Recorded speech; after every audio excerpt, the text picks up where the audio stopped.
It's the Mike Francesa podcast on the Bet Rivers Network.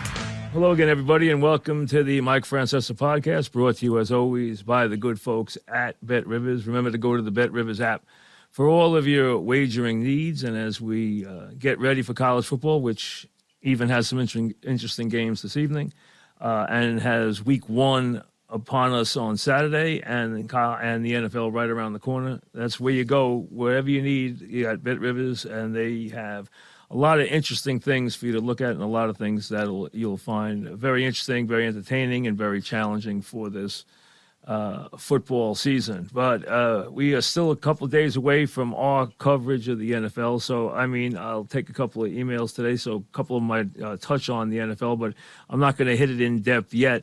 I want to start with the Ryder Cup. Now, if you're not a golf fan, you don't care about the Ryder Cup. If you're a golf fan, you care a lot about the Ryder Cup. And there's a lot of controversy this year because of what went on with the team. The big talk all summer was about whether or not Brooks Koepka would make the team. Everybody knew he'd make the team. It didn't matter if he was a live player or not. He was going to make the team because of his performances in majors and the fact that he's Brooks Koepka. So he's going to be on the team. And he's on the team. The big thing was whether or not Justin Thomas was going to be on the team. Justin Thomas has had a nightmarish season. And usually everyone thinks you have to have form. You have to have played well to qualify. They take the top 6 guys who qualify automatically, and then they have 6 captain's picks. And it was a question of whether or not Thomas, who is very, very friendly with a lot of the guys that are on the team, especially Spieth and Ricky Fowler, but he's had a good past in the Ryder Cup, but he's also had a nightmarish season. Well, he made the team, and Zach Johnson put himself out there, and he picked him. So there was a tremendous amount of criticism already of Zach Johnson, but let's be honest. We're not going to know until they play this year's Ryder Cup whether or not he was right.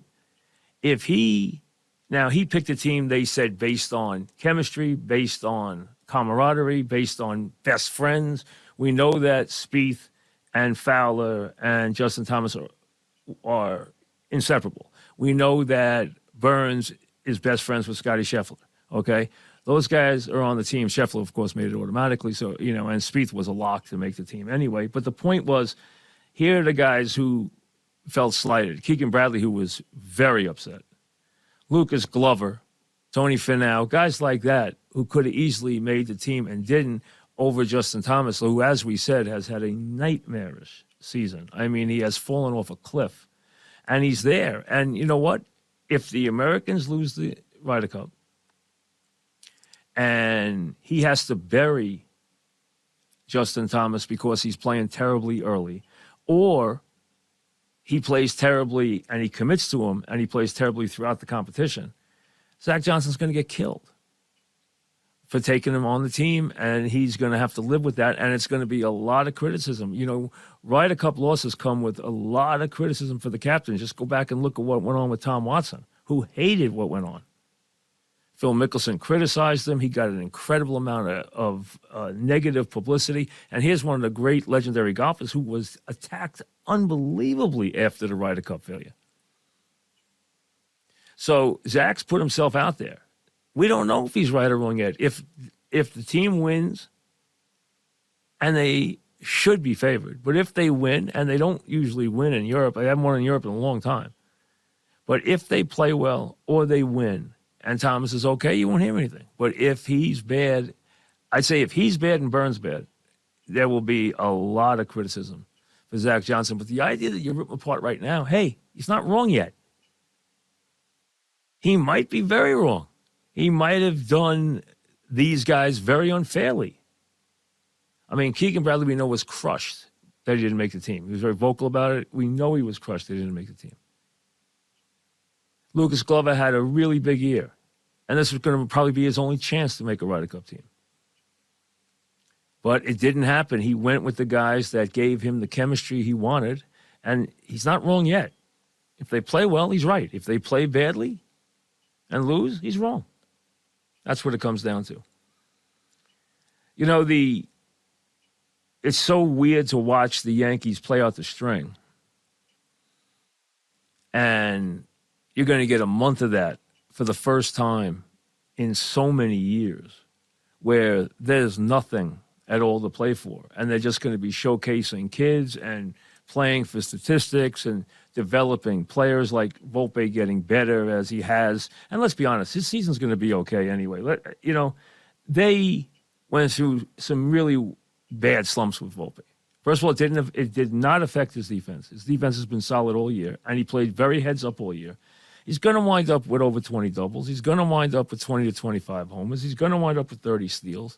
He's not going to hit for batting average this year. I don't know if he's going to hit for batting average in the future. We'll see. But the bottom line is he got through this year in pretty good form, and he's there for the future. You can look at him as a solid player. I'm not saying he's going to be a superstar. I don't think he is. But I think he's going to be a very solid player. But the Yankees and the mess they have created here, and they don't handle anything right. They handled the beta thing terribly again this week. But they're going to bring kids up. They're bringing more up on Friday. You're going to see them play these kids. And they always overrate their kids. The kids mostly that they've brought up this year have been unimpressive. Other than Volpe, who has a future. The other guys, I don't see one guy yet that I say automatically has a future. Not one. Now, we haven't seen all of them yet. We got more coming. So we'll wait and pass judgment when the season's over. But the bottom line is that's all we're looking at. And to view the rest of this Mets season or the Yankee season in any other way makes no sense. It's just the culmination of a bitterly disappointing season. And as soon as they put the ball in the air in football, which is a couple of days away, no one's going to pay any attention to the Mets or the Yankees in September. There's no reason to. I mean, the Yankees did get Derek Jeter to come back for Old Timers Day, so they're going to have a moment. Okay, that's going to be a big moment, him coming back, for a lot of fans who grew up and are now showing their kids, Yankee Stadium and the Yankee Way and, going back to what now are the halcyon days of the 90s. Thinking about those days. But remember, the guys who were teenagers who were 20 years old then are now 45. You're going back a long way. You're going back a long way to the 90s and to Jeter and to Bernie and to those halcyon days of the late 90s, which are now a long time ago. A generation, more than a generation ago. And, for a lot of us, it seems like, 96 seems like yesterday. 2000 seems like yesterday. What went on in 2001 seems like yesterday. But it's not. It's over 20 years ago. It's a long time ago. And you know what? It's been a long time since the Yankees have been the Yankees, too. One thing before I get to your emails. We spend a lot of time at different times debating things like, who's the best quarterback of all time? Oh, is it, it's got to be Tom Brady. It's got to be this, it's got to be that. How about what Joe Montana said? Did you see what he said? They asked him who is the best quarterback of all time. This is Joe Montana, who I have always stated that he's the best postseason quarterback I've ever seen. He's clearly the best Super Bowl quarterback of all time. Just look at the numbers. They jump off the page. In terms of wins, in terms of performance, in terms of anything you want. Nobody competes even closely with him. But his pick for the number one quarterback, the best quarterback of all time, Dan Marino. So that throws everybody into chaos in terms of their arguments. Dan never won a Super Bowl. We know that. Never.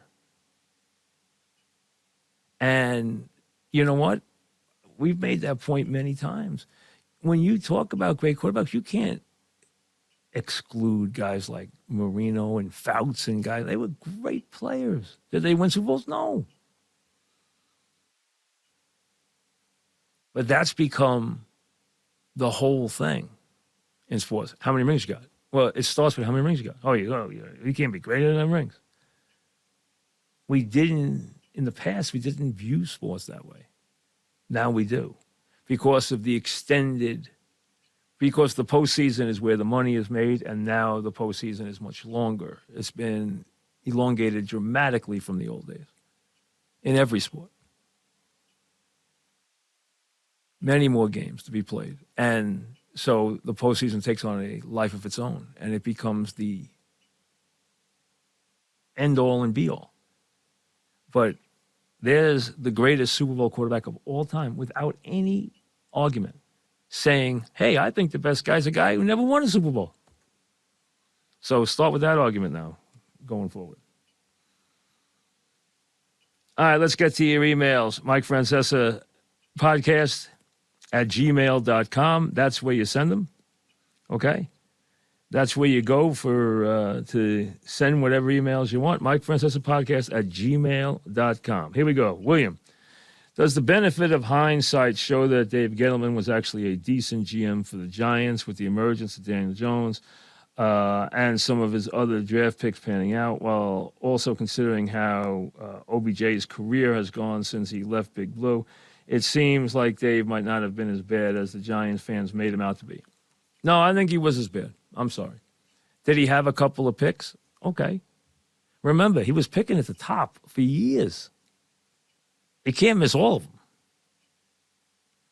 So, I don't think he was. I think the Giants were terribly run for a long time, and now I think they are impeccably run.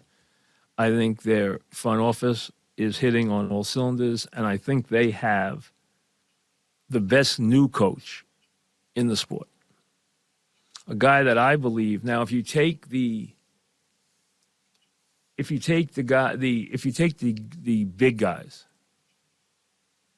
who are getting to the end, like Belichick, Andy Reid, who are all-time greats, and Andy Reid is now an all-time great, which I always told you he would be.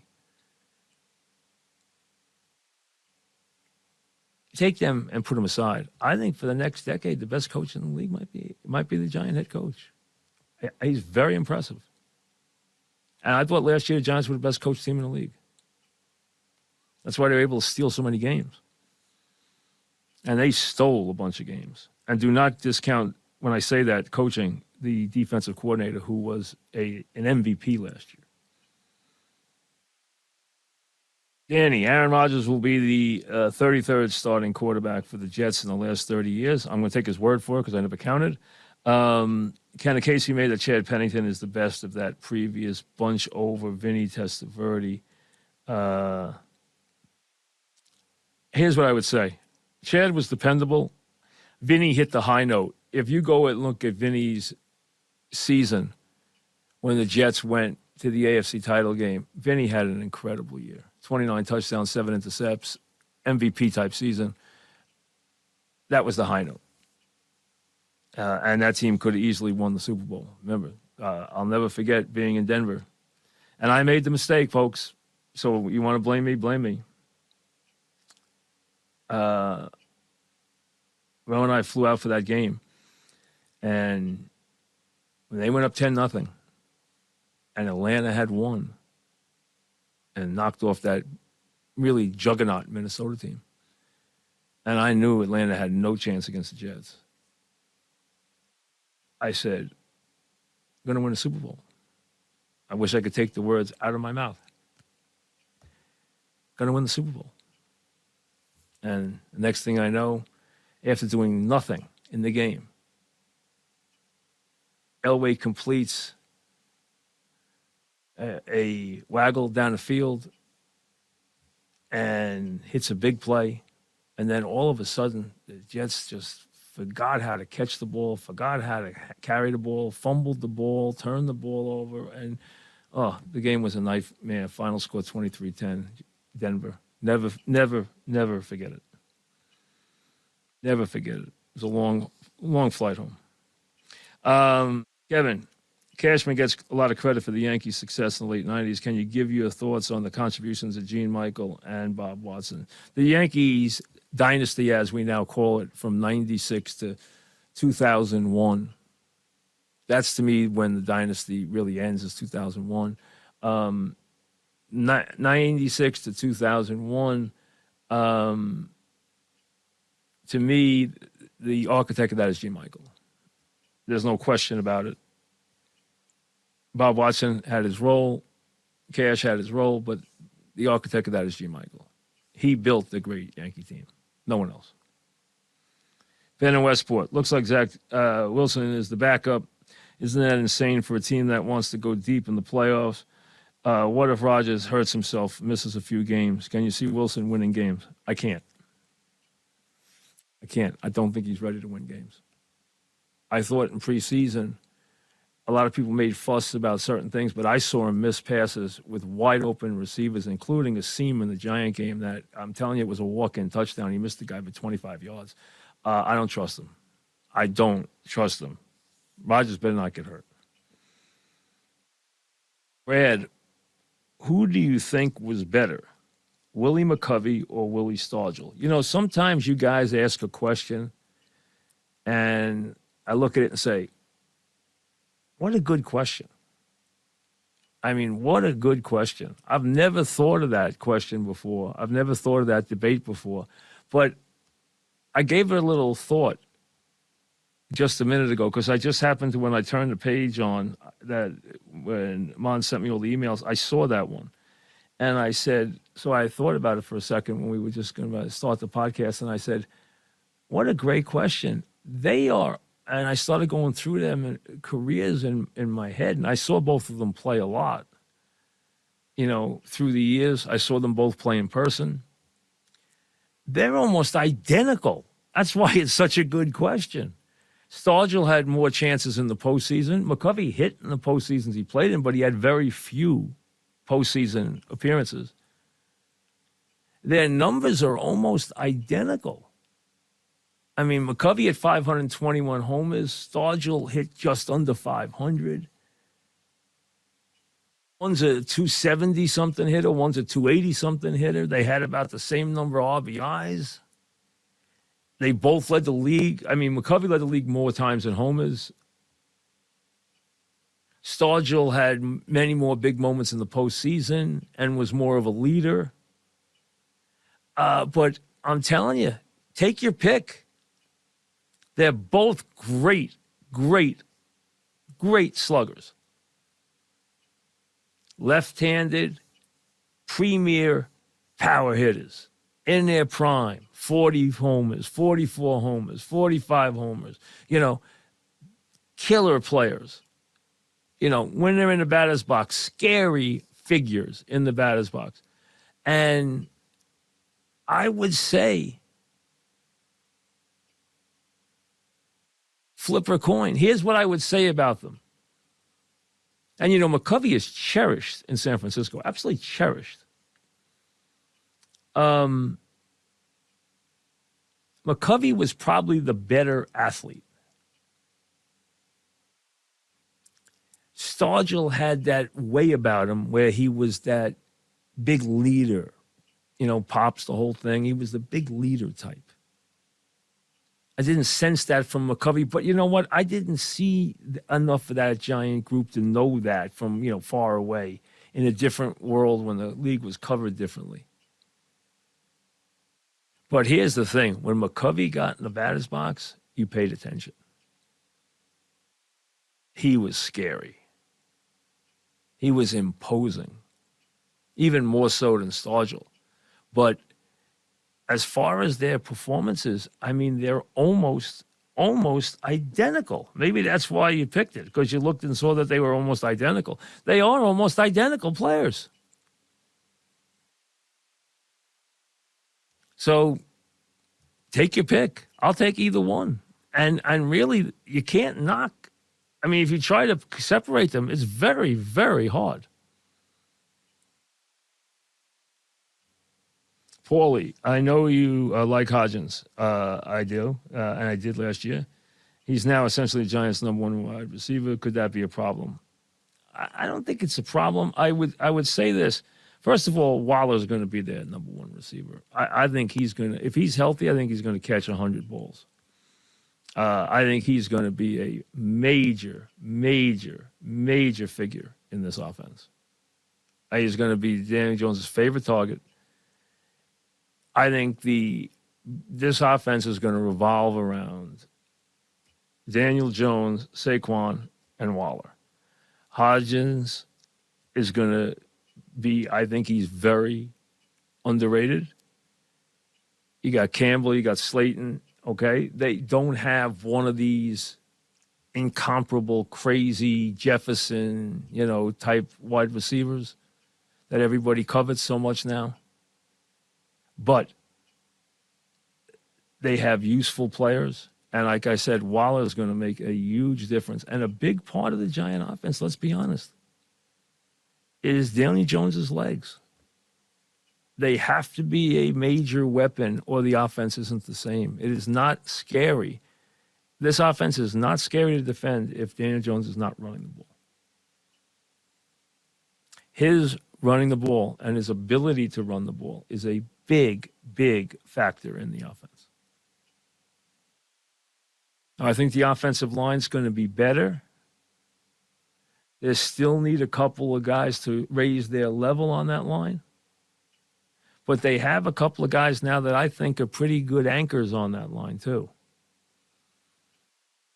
So I think the offense is going to be improved. I think the Giants are going to be improved, but they might not be better record-wise because of what went on last year. They stole games last year. They stole a lot of games last year with their coaching and their daring and the daring of their defensive coordinator.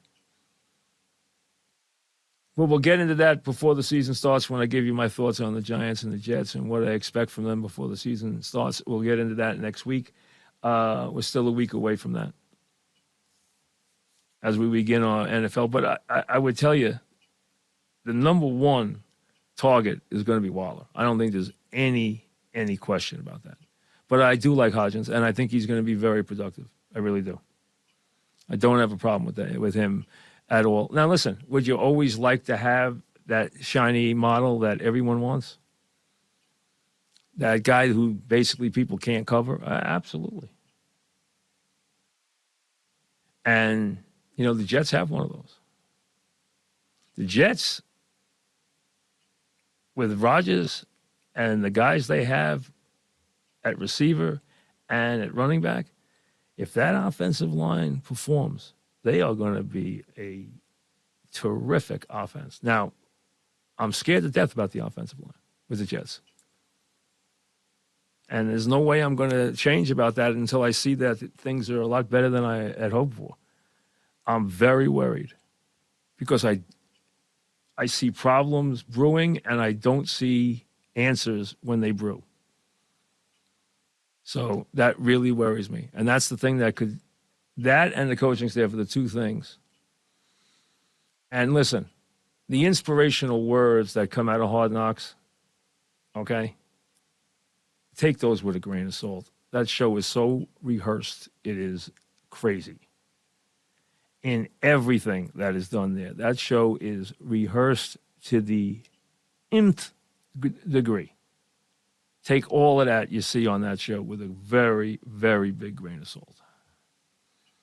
Understand you're watching a TV show. And a heavily rehearsed one at that. Have a good day. Thanks for listening to the Mike Francesa podcast on the Bet Rivers Network.